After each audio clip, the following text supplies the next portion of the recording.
Næste team er Team Jürgen, og som man kan se består det af Tim, Mikkel, Tommy og Xiangping.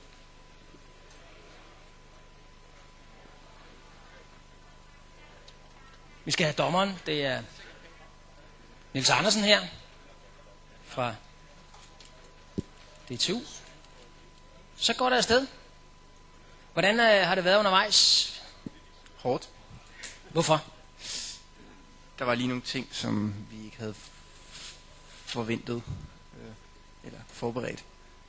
Der var lige noget, I havde forberedt, men som ikke lige gik, som I havde tænkt, eller hvad? Gør den ikke, som den skal? Du kan se, at vi har en lille ørntvistehale til at tage noget bold, og vi kunne godt sådan få fat i den, og vi kunne også læse den blinkende port, i hvert fald i teorien.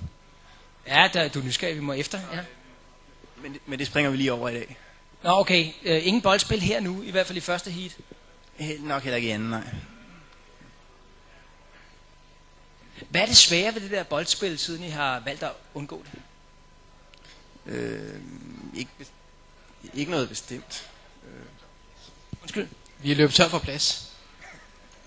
Der er ikke mere hukommelse i den, så den kan ikke huske mere. Jeres program blev simpelthen for langt til, at den kunne huske, eller den kunne have det hele. Den klarer det fint. Der er 2 point her.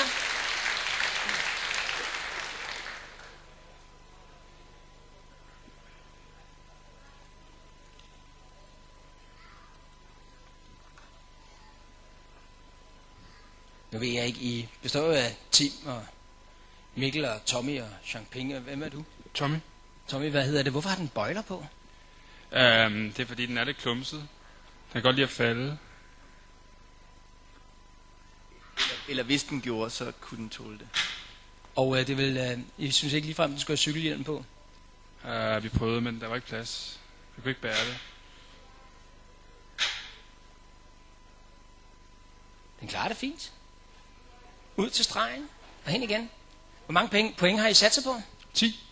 Ja, faktisk 20. Okay. Skal vi se, hvor mange det bliver til? Jeg kan kigge over skulderen på en dommer her, der tæller op.